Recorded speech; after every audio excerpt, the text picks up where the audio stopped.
പ്രിയമുള്ളവരെ, നാം ഒക്കെ ഇന്ന് ഒരു മഹാദുരന്തം കാണുകയും കേൾക്കുകയും ചെയ്ത് വിഷമാവസ്ഥയിലാണ്. അതായത് വിമാനാപകടവും അതിൽ മേലുണ്ടായ അത്യാഹിതങ്ങളും. തുടർന്ന് ലോകം ഇപ്പോൾ ഒരു യുദ്ധത്തിന്റെ ഭീഷണിയിലാണ്.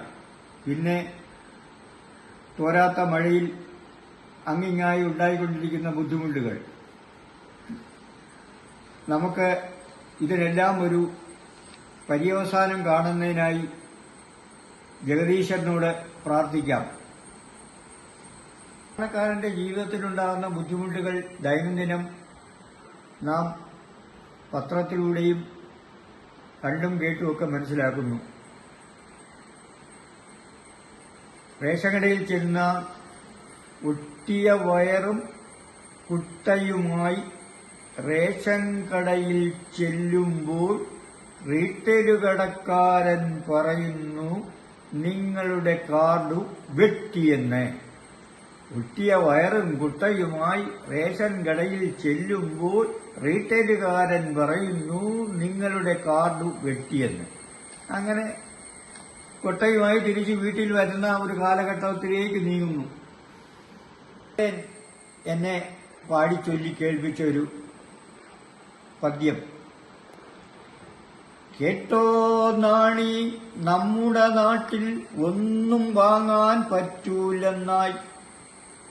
കേട്ടോ നാണി, നമ്മുടെ നാട്ടിൽ ഒന്നും വാങ്ങാൻ പറ്റൂലെന്നായി. അരിയും മീനും ചീനിയുമൊക്കെ എന്തൊരു വിലയാണ് അമ്പേ കഷ്ടം. മൂത്തൊരു പെണ്ണിനെ കെട്ടാൻ ഇന്നലെ കോന്നിയിൽ നിന്നൊരു പയ്യൻ വന്നു.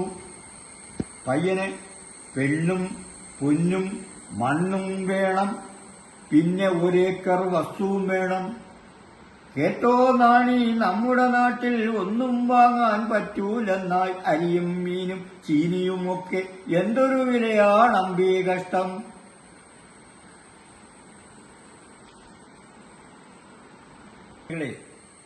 ഈ വീഡിയോ നിങ്ങൾ കാണുന്നുണ്ടാകും. ഇഷ്ടപ്പെടുകയാണെങ്കിൽ ഇത് സബ്സ്ക്രൈബ് ചെയ്യണം, ലൈക്ക് ചെയ്യണം. അങ്ങനെ എന്നെ പ്രോത്സാഹിപ്പിക്കുമ്പോൾ മാത്രമേ എനിക്ക് വീണ്ടും ഇത്യാദി കാര്യങ്ങൾ നിങ്ങളുമായി പങ്കുവയ്ക്കാനൊക്കൂ. Okay, thank you.